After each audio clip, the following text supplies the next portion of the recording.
Jumpa lagi dalam kali ini kita bersama Budiman Sujatmiko.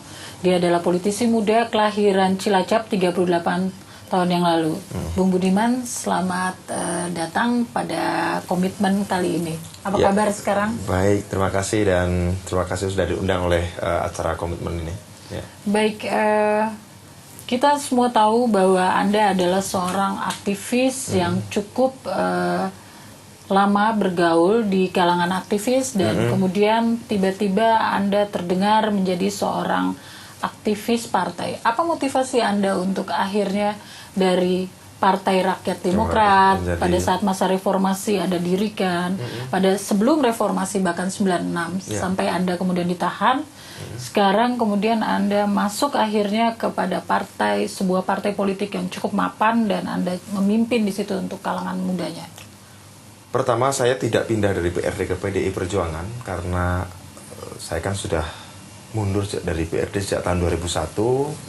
Setelah itu lama tidak berpartai. Saya sekolah, keluar, dan kemudian memang banyak aktivitas saya lebih pada untuk menyelesaikan sekolah saya, kuliah saya. Lantas setelah selesai pada akhir 2004, baru saya bergabung ke PDI Perjuangan. Sebelumnya ya mengikuti perkembangan politik tapi tidak aktif di politik antara 2001 hingga pada 2004 itu. Seperti itu. Alasannya apa? Alasannya pertama ada dua alasan. Pertama alasan keluar, alasan berhenti dari PRD ya. Pertama saya melihat bahwa memang PRD itu, kalau kami mau jujur, kami dirikan pada tahun 94 kemudian menjadi partai politik pada tahun 96. Kami dirikan lebih pada upaya untuk menggalang resistensi atau perlawanan untuk melakukan proses demokratisasi melawan rezim otoriter Orde Baru, dengan asumsi pada waktu itu Orde Baru tuh masih akan berkuasa sekitar 10 atau 15 tahun lagi. Ternyata sehingga ya, setting kita adalah setting untuk betul-betul untuk perlawanan yang agak jangka panjang seperti itu. Cara kita mengkader, cara kita merekrut segala macam, dengan prasyarat-prasyarat yang orang siap untuk berjuang untuk 15 tahun segala macam. Kira-kira seperti itulah ukurannya jangka panjang. Namun rupanya sejarah berpihak pada kami terlalu cepat begitu ya.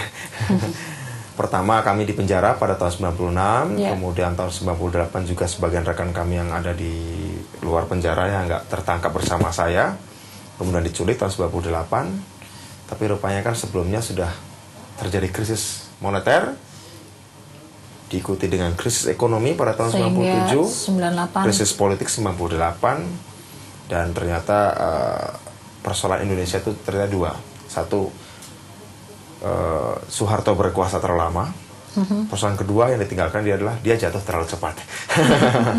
Oke, sekarang 10 tahun reformasi, kita akan masuk pada 10 tahun reformasi pada bulan Mei ini. Sebagai orang yang termasuk menjadi motor penggerak reformasi, apa yang Anda lihat dalam kondisi sekarang di tengah krisis pangan dan krisis energi melingkupi belahan dunia saat ini, toh Indonesia juga kena imbasnya. Bayangkan saja sekarang BBM mencapai hampir $120 per barel. Kemudian juga APBN kita sampai pemerintah pun mengalami kesulitan untuk melakukan penyesuaian adjustment pada APBNP karena krisis yang cukup berat seperti ini. Sekarang reformasi ya 10 tahun, kemudian apa yang Anda perhatikan bahwa proses demokratisasi telah terjadi, tapi di satu sisi rakyat sekarang juga mengalami kembali krisis yang hampir sama pada tahun 97, di mana krisis ekonomi ini sebagai imbas dari krisis ekonomi dunia.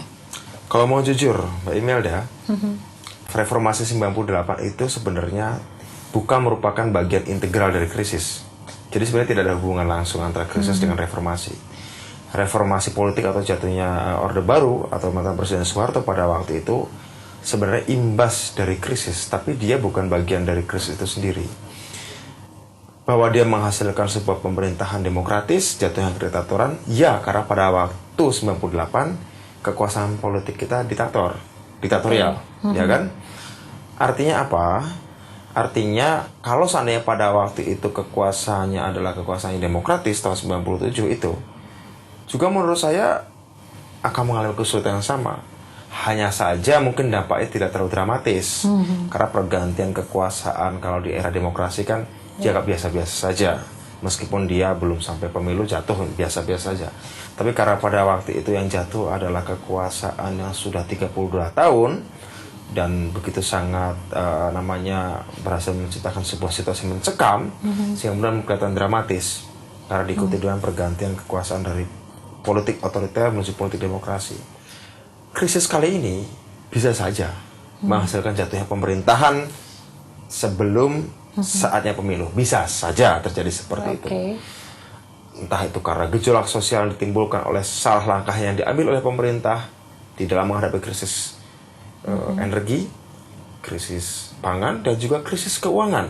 Harus dilihat ya, 3 krisis terjadi pada tahun ini, imbas dari krisis akhir tahun 2007. Krisis keuangan global yang disebabkan oleh adanya subprime mortgage di Amerika Serikat, di mana bank-bank Amerika yang selama ini bangkrut karena mereka menjamin, melakukan penjaminan terhadap kredit perumahan bagi kreditor-kreditor yang sebenarnya tidak layak dan ekonomi, perhitungan ekonomi kapitalistis.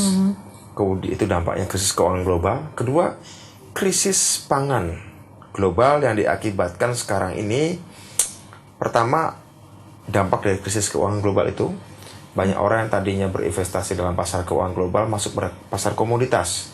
Guna mereka berinvestasi banyak, apalagi sekarang ada kebutuhan untuk menyerap produk pangan itu menjadi biofuel, ya kan? Karena dianggap bahwa ini untuk bisa mencegah terjadi krisis kelangkaan energi, sehingga kemudian bahan pangan, jagung dan segala macam dibutuhkan, permintaan yang menaik karena untuk biofuel itu, sehingga kemudian permintaan akan pangan menjadi tinggi, walaupun tidak khusus untuk kebutuhan pangan, tapi juga untuk kebutuhan energi. Ini juga berakibat bahwa banyak negara-negara ekspor beras terbesar, ya Thailand pertama yang terbesar di dunia, kedua India, ketiga Vietnam, itu banyak melakukan pelarangan ekspor, entah itu beras basmati ataupun non basmati segala macam, sehingga kemudian ada kelangkaan karena mereka juga butuh untuk memenuhi kebutuhan pangan negaranya. Karena ada pertumbuhan penduduk, China juga demikian, ya. Kemudian ini berakibat juga pada krisis energi yang diakibatkan karena memang selain memang sudah lama energi kita di minyak, ya, terutama BBM itu, energi itu sudah berkurang pasokannya. Kemudian Arab juga, Timur Tengah menahan, ya, karena ada perang segala macam. Amerika Serikat yang punya cadangan energi besar, minyak juga tidak dijual, disimpan untuk dirinya sendiri untuk menghadapi suatu saat kalau ada krisis energi, sehingga kemudian permintaan energi akan naik segala macam. Nah, 3 krisis keuangan global, pangan global dan energi global menurut saya adalah, kalau kita bicara dalam kerangka besar, ini adalah krisis dari sistem ekonomi dunia. Ya. Orang bilang, saya pernah diskusi dengan teman-teman, saya pernah kumpulkan beberapa teman ekonom, ya, dalam diskusi terbatas. Ini adalah the end of the US dollar, the end of the US hegemony. Ini adalah saatnya kapitalisme negara liberal akan runtuh. Mungkin akan diselamatkan oleh kapitalisme negara. China, Timur Tengah, orang akan mulai India, orang akan Singapura. India mungkin belum begitu itu. Singapura, di mana mereka punya kekuatan investasi modal milik negara yang namanya disebut sovereign wealth fund, di mana kapitalisme negara menggantikan kapitalisme swasta yang sedang terhuyung-huyung seperti ini, yang didukung oleh negara Amerika. Ini ada sebuah konfigurasi global seperti itu. Nah, persoalannya dengan Indonesia. Nah, bagaimana kita di Indonesia sekarang yang saya ingin tahu, Anda toh juga belajar hubungan internasional di Cambridge University, ya. Setahu saya, bagaimana kita sebagai sebuah bangsa bisa survival untuk menghadapi krisis ke depan, terutama krisis pangan, energi, dan krisis keuangan global karena menggunakan mata uang dolar sebagai mata uang alat tukar. Nah, sekarang bagaimana Indonesia menurut Anda bisa survival menghadapi ini ke depan?